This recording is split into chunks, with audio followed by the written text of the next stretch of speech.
Hello, welcome to episode 24, New Year, New Terror. Hello, I am the intern, as you are probably aware of by now, and this time I wanted to talk about something a little bit different. This time I wanted to talk about some news. Now, I was watching some videos the other day recently, and they were talking about I'm going to call them terror attacks uh, earlier this year. And so I wanted to get into that a little bit. Hey, James, good to see you. Yes, I'm actually live today. Like, live. And live from the Uncanny Studios is the Intern. Yes, I'm actually here today. So, today I wanted to talk about this attack, okay? So, I'm not sure where to start exactly, but I wanted to go ahead and just Uh, first, I guess we'll present it. So there were two different attacks. There was one that you may have heard about at New Orleans, who ran over some pedestrians, and over on Bourbon Street. I heard it was 14 or 15 people that were, you know, all that. Yes, live from the apocalypse. I love it, James. But there was some stuff about that, and there was also another incident at Trump Tower recently as well, where someone tried to blow up a Cybertruck, and we're gonna get into that as well.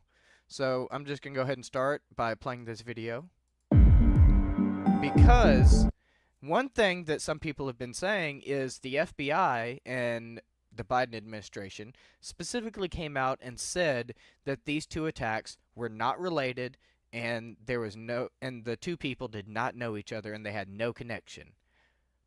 But then this happened.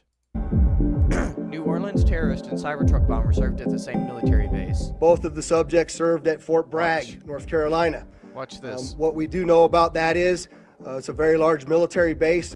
Both men behind the dual suspected terror attacks in New Orleans, Las Vegas, And we have no base, and we have military base and large on New Year's Day previously served at the Fort Bragg Army Base in North Carolina.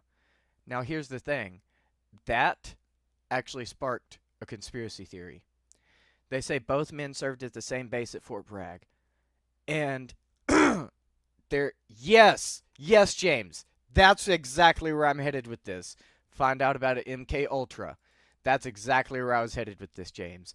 There's a conspiracy theory, and I've seen some people say that there might possibly be an MK Ultra Project 2, like a part 2 to MK Ultra going on right now. And allegedly this is what's happening. But I don't know what to believe because the further I've looked into this, the more I'm starting to believe in the conspiracy. So because this right here, they were both at Fort Bragg. Coincidence? They were both ex-military and served at the same base.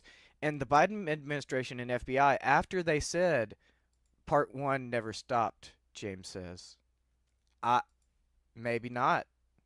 It would not surprise me at all. They probably just changed the code name and continued it under a new name after everyone, found out what it was. But my thing is, they were both at Fort Bragg, and they were both ex-military, and they expect us to believe that's just a coincidence. And the Biden administration and the FBI specifically came out and said that these two had no connection. So how did they explain this? They said that they came out, and they actually did try to explain this, and they said that there were 52,000 troops stationed at Fort Bragg, and as a result, it was very highly unlikely these two ever met. That was their excuse. So let's continue the video. Military base, and we have no record that they served in the same unit. See, no record that they served in the same unit. But just because they didn't serve in the same unit doesn't mean they couldn't have spoken to each other. I mean, did these people not go to a lunch hall? I mean, I don't really understand much about how, the military works or anything, but I would imagine they would have had an opportunity to meet out at a lunch hall or out in the field somewhere, even if they were not part of the same unit. Or even at the same years at Fort Bragg. Or even at the same years. Remember that. Specifically remember that. We're going to get back to that very soon. Continues to remain under investigation. So the first person was Jabbar, who killed 14 people when he rammed his truck through New Year's crowds on Bourbon Street. And they say he lived in Fayetteville and was assigned to the base in 2013. Okay? You following us so far? He was at the base in 2013. Let's continue. Remember that. Cybertruck bombing Matthew Livelsberger. Yes, I know it sounds like a made-up name, Livelsberger. But he was an active duty, not ex-military like they have been saying, but active duty. That stands out to me because a lot of the sources that I've read on mainstream media have been saying two ex-military, both ex-military. But this one on my sources, nypost.com right here, this one specifically says active duty, not ex-military. Green Beret when his rented Tesla truck exploded in Las Vegas hours after Jabbar's attack. Now, I'm going to circle back around to this in a minute, so I'm just going to briefly mention it right now, but I would like to point out that his truck was rented from the same company, the same rental company that Jabbar had used. I would like to make that very clear. We'll come back to that in just a minute.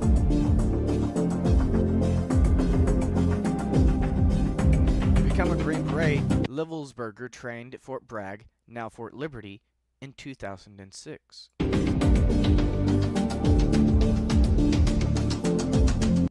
And there's something that we're going to get back to about his training to become a Green Beret. There's something we're going to mention about that soon as well, so try to keep that in mind as well. He also lived in North Carolina at the same time as Jabbar, albeit in Charlotte, about 2.5 hours away from Fort Liberty, according to his LinkedIn profile.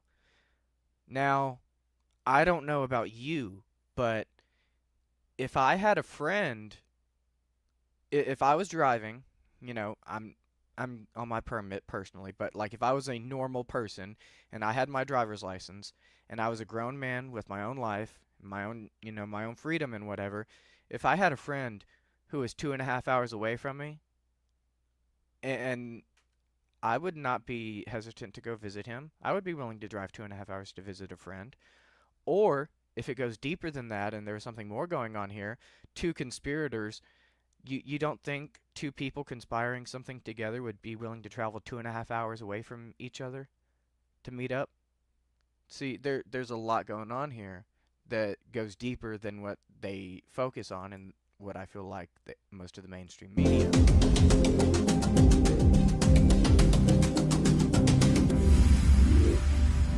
The FBI said there's no known connection between the Cybertruck blast and the New Orleans attack, despite both happening hours apart on New Year's Day, despite both people being military or ex-military, despite both people being deployed to Afghanistan in 2009. Yeah, I said they were both deployed to Afghanistan in 2009.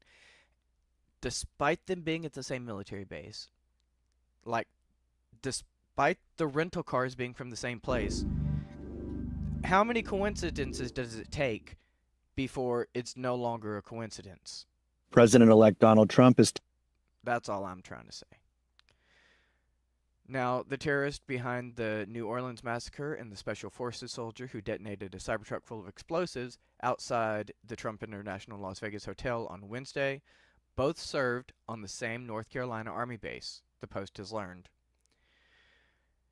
Military veteran Shamsuddin Jabbar, who killed 15 people when he rammed his truck through the crowd, was an active and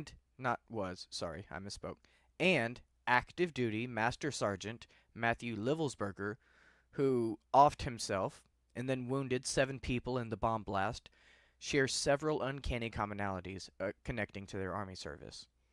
Now, we went over most of this, so I'm just going to be very brief here. But as we said, they both served in the Army.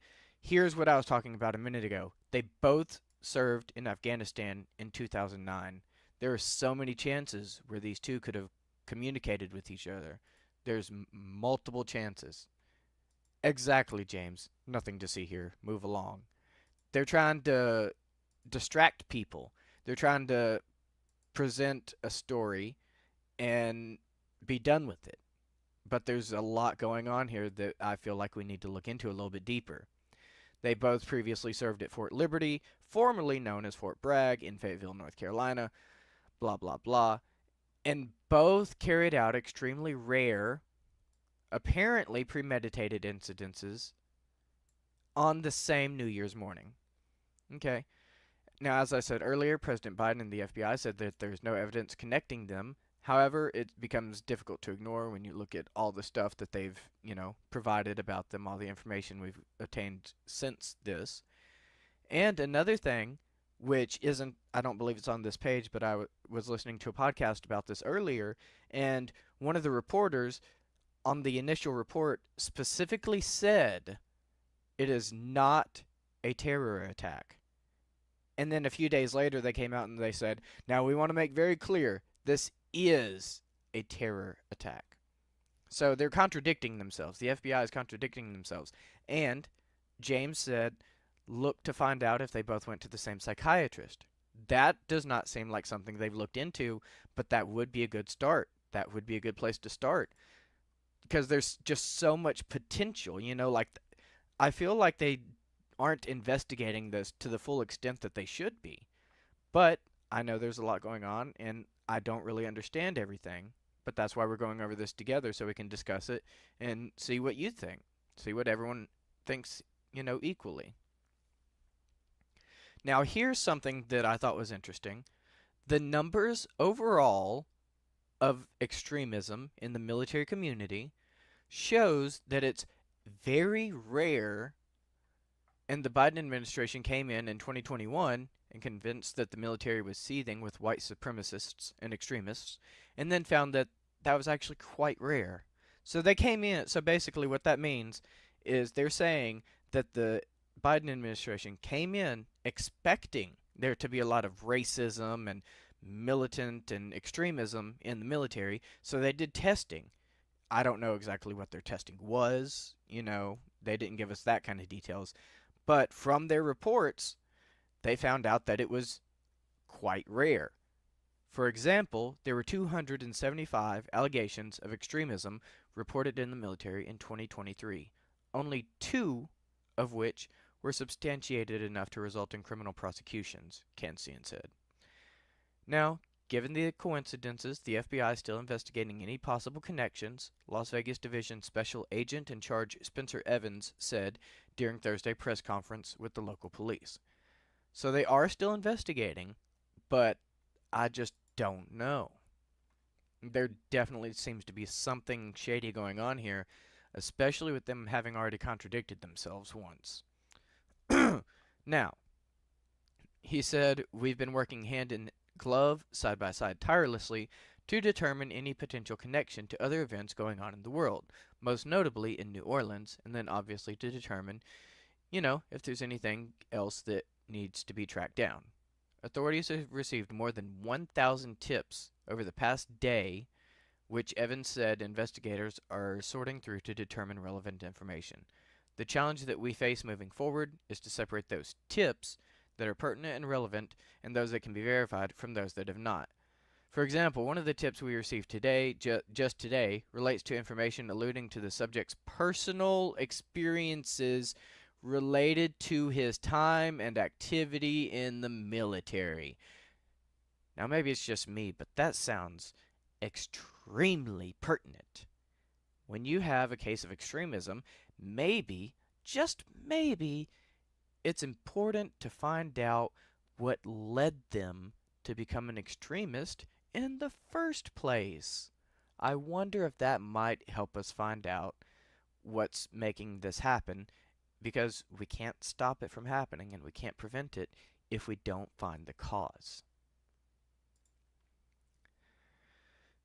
Now, I think that's, pretty good for this part right here. So, this part, they're just talking about more tips and, not to rule anything out. They're still looking for more information in the coming days as more tips come in. They still have a lot of investigative work to do. Now, back to the juicy details. Generally, extremism is rare among service members, both current and former, Kansian said. Since 2021, the Pentagon has paid particular attention to the issue after the pro-Trump riot at the Capitol on January 6, 2021. After nearly 1 in 5 defendants in the insurrection case were found to have been military veterans, the Biden administration became convinced with the notion that far-right extremism ran amok in the forces. The assumption, however, proved flawed, Kansian said. The Biden administration came into office believing that there were many... Hold on 1 second. I have to cough. Okay, sorry about that. Extremists in the military, particularly white supremacists, he said. They did a series of studies and found that the numbers were very small. Okay? So then it's just talking about that. In 2021, the FBI Army Counterintelligence Coordinating Authority arrested Army soldier Cole James Bridges at Fort Stewart in Georgia after he plotted to blow up New York's 9/11 memorial and tried to provide support to ISIS. Which, it didn't mention that in the video above, but I would like to point out that from other sources, I've heard that the person who, Jabbar, the one who did the attack in New Orleans, they say that he did have an ISIS flag on his truck. So that is something to note. Unless some people, there is a conspiracy theory out there somewhere, maybe somewhere, that some people might allege that it could be what is known as a false flag operation, and some people allegedly, conspiratorially, think that it might be possible that this was all some sort of setup to increase the level of racism in the United States. Allegedly. And they, supposedly, some people claim that evidence is planted at times. And I'm not trying to get too far into that. I just wanted it, to be known. That's all.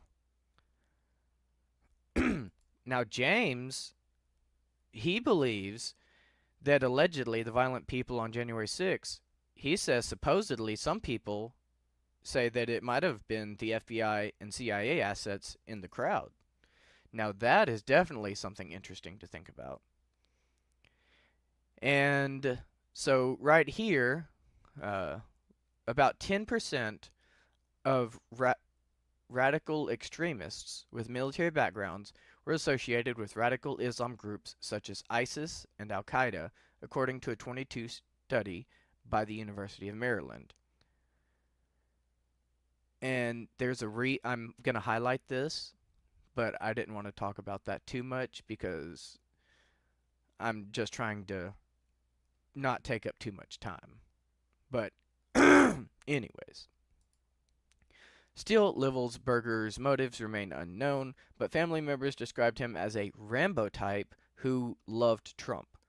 Additionally, investigators have not identified any proof that the two suspects even knew each other, McMahill said. And then they just briefly go over all the stuff that we already knew, that we've already told you.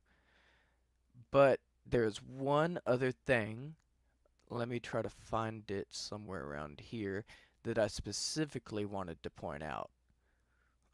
Here it is. Here is what I wanted to point out. This is what I wanted to point out. Like talking about Livelsberger, like Jabbar, he had ties to Fort Liberty. To become a Green Beret, as he did in 2006, soldiers must attend the John F. Kennedy Special Warfare Center and School located at the Fayetteville base, meaning he would have been there at least that year. And as we said earlier, he also lived in North Carolina at the same time as Jabbar, about 2.5 hours away. And then, as I mentioned earlier, the 52,000 people at the military installation. very large military base, no record that he served in the same unit. The Army did not disclose when the two suspects each served at the North Carolina base, nor did they answer the Post's questions regarding why the information was not made available. I wonder why. I wonder why they wouldn't want us to know that information. Fort Liberty's name was changed from Fort Bragg on June 2nd, 2023, as part of the Biden administration's effort to rename military installations named after Confederate officers. I wonder. Not gonna finish that thought, but I'm wondering something. The facility had been named for General Braxton Bragg, a slave-holding Southern officer and native of North Carolina.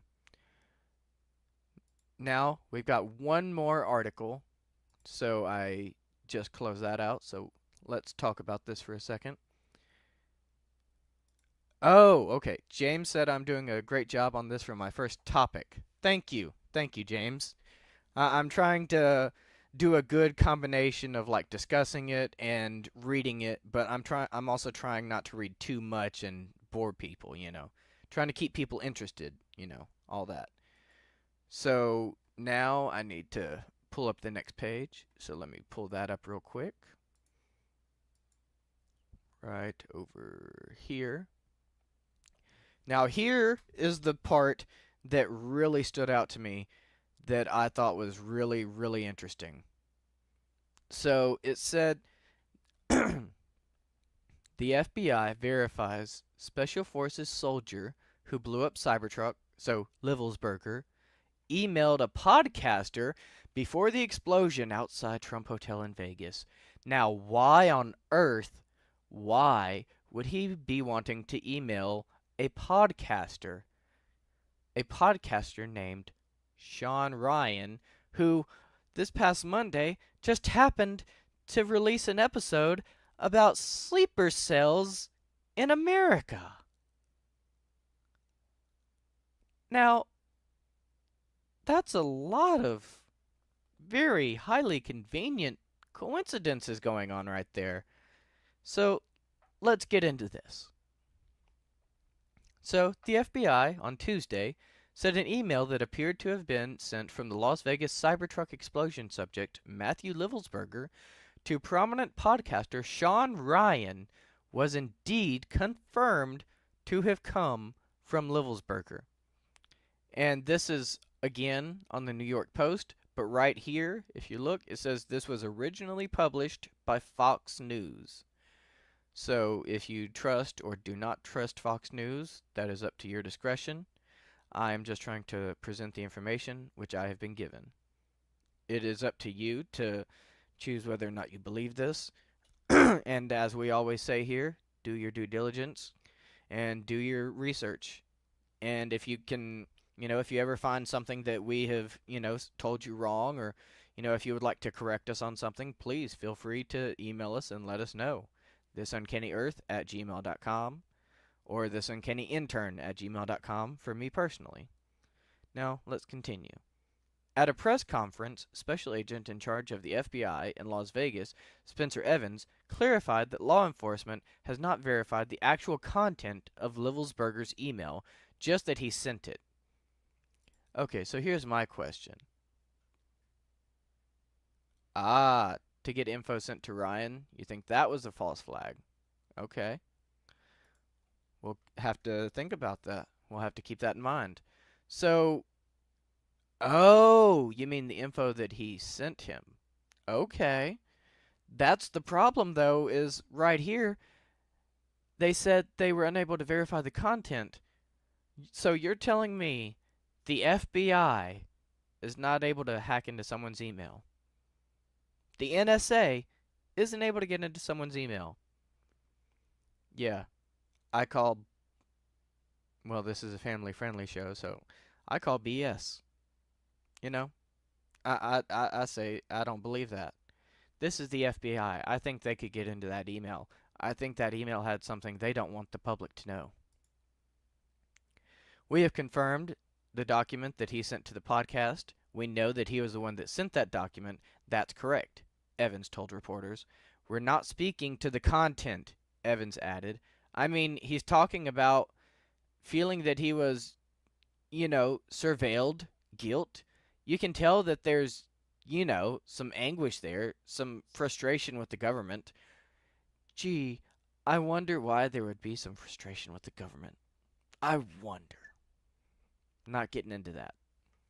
I mean, there's a whole host of things. So we haven't gotten into, what's legitimate, what's not, Evans said. It sounds to me like he's floundering in these quotes right here. The only thing that out of an abundance of caution, inasmuch as there's Department of Defense equities that speak to sources and methods, or something else that would endanger folks overseas, that's not being released. But beyond that, we haven't vetted any of his writings to determine, what's legitimate and what was in his own head. So, what if those agencies are responsible for that email?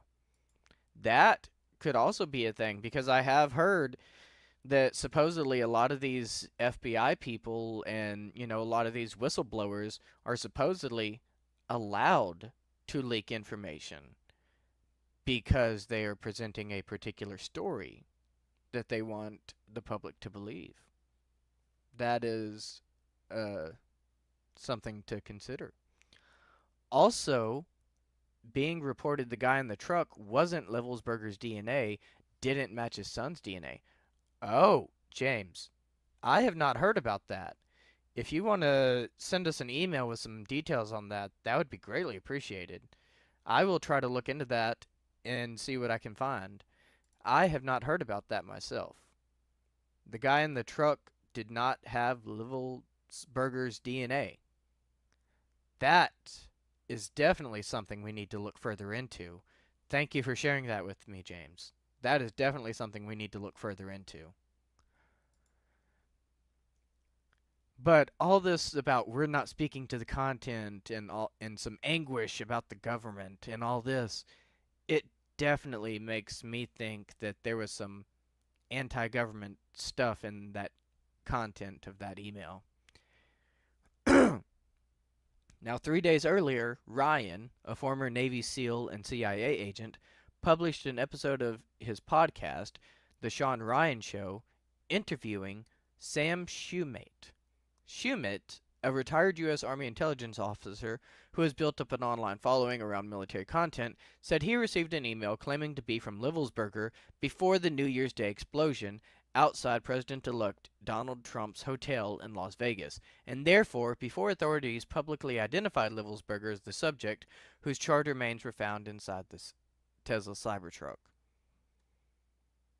Shumate read the email on the podcast. In it, Levelsberger theorized that the purported drone sightings in New Jersey were actually Chinese gravitic propulsion systems posing an extreme national security threat. And there is our false flag. I think we found it, James. That's our false flag. Allegedly, according to some people. Because think about it. Everything lately has been blamed on the Chinese. They're trying to blame the Chinese for so much stuff right now that I just don't know what to believe. Maybe it is the Chinese. I don't know. Maybe it is. Maybe it isn't. But I don't know. I just feel like they're trying to blame them for a lot of stuff right now. And I just don't know enough about China, honestly. Now, he also brought attention to the 2019 U.S. airstrikes in Afghanistan that allegedly caused significant civilian casualties, warning of the risk of another world war, which I personally have been predicting that myself for a couple of years now, especially with all the stuff going on with Russia, Ukraine, Japan, China, and everything else, Syria, Turkey, everything else going on in the world right now. But I'm not trying to get into all that right now. But still, definitely something to keep in mind. Now, Livelsberger, an Army Green Beret who deployed twice to Afghanistan and lived in Colorado Springs, Colorado, expressed concern that he was being tracked by the federal government and asked to be put in touch with Sean's podcast. He knew that he was being tracked. And that's why he wanted to talk to the podcast. This is starting to sound pretty dramatic at this point. I don't know how far I believe this. But we're going to continue. Sean paused the interview to check his inbox to see if Livelsberger wrote to the show as well. Sean said he did, and then he read the email from Livelsberger. Livelsberger wanted Sean to interview him in person or over Zoom to blow the whistle on our activities in a certain place. He said he could do so on December 31st, 2024, but afterward he'd be leaving. Sean and Shumate said they sent the emails to the FBI. And here is a couple of screenshots, it looks like. A couple of clips. We are the United States of America, the best country people to ever exist, but right now we are terminally ill and headed towards collapse. Okay. I will keep my opinion on that to myself. And then down here, we have another clip. It says, fellow service members, veterans, and all Americans, time to wake up. We are being led by weak and feckless leadership who only serve to enrich themselves. Okay. Asked why the information sent to the podcaster mattered to law enforcement's investigation, Las Vegas Metropolitan Police Sheriff Kevin McMahill said Tuesday the email speaks to Livelsberger's mental status and possible intent. His mental status is, you know what? Nope, I'm going to stop right there. We're very well aware of all the things that are out there on the internet that are being said about what occurred, what didn't occur, McMahill said, and we're working very hard to answer every single question that we have. Another picture right here. This was not a terrorist attack, it was a wake-up call. Americans only pay attention to spectacles and violence. What better way to get my point across than a stunt with fireworks and explosives? Why did I personally do it now? I needed to cleanse my mind of the brothers I've lost and relieve myself of the burden of the lives I took, he says. Okay. That's where it starts getting a little... yeah. Now, the FBI and Las Vegas police said Tuesday that further evidence supported that Livelsberger died by offing himself and was inside the vehicle when it exploded. The podcast speculated otherwise. Oh, now we're getting into something. This might be what James was telling us about a minute ago. Let's see where this is headed. Okay, let's see where we're going with this. Authorities also described at the press conference how Livelsberger allegedly used generative artificial intelligence, including ChatGPT, to help plan the explosion. And then look right here, they got a little picture. Hello, how can I help today? Is there something you need help with or would like to learn more about? I'm here to assist you with any questions you may have, including how to... Oh, wow. Yeah.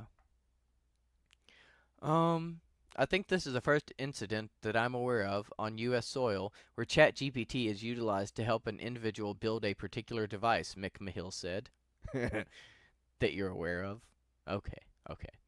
So, absolutely, it's a concerning moment for us, but it's also, it goes back to my last point, that it's instructive to us, the sheriff added.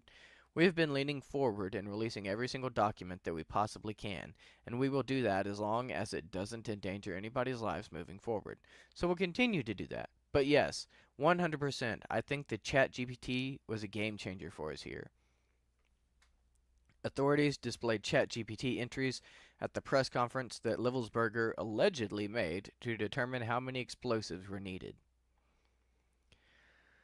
So now we're getting into some stuff. In one set of questions, Assistant Sheriff Dory Corin explained Livelsberger allegedly asked where to buy fireworks, how much to buy, and what the equivalents would be to TNT and other types of explosive materials.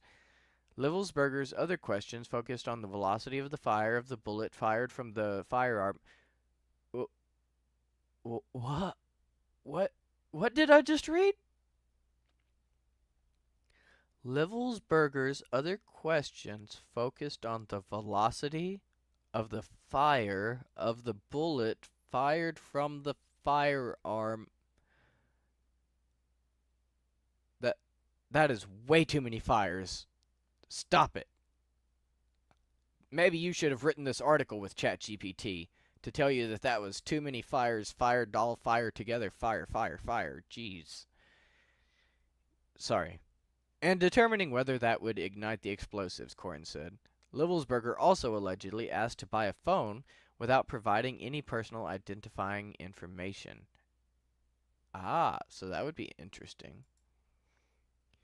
In an emailed statement, OpenAI said it was committed to seeing its tools used responsibly and that they're designed to refuse harmful instructions. Not going to touch that one right now. In this case, ChatGPT responded with information already publicly available on the internet and provided warnings against harmful or illegal activities. We're working with law enforcement to support their investigation, the statement said. The explosion caused minor injuries to 7 people, but virtually no damage to the Trump International Hotel. Authorities said that Livelsberger acted alone.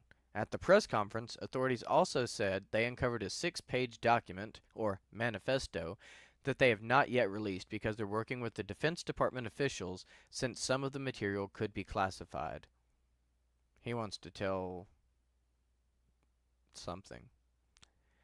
They added that they still have to review contents on a laptop, mobile phone, and smartwatch. Among the items they did release Tuesday was a journal Livelsberger kept titled Surveillance or Surveil Log.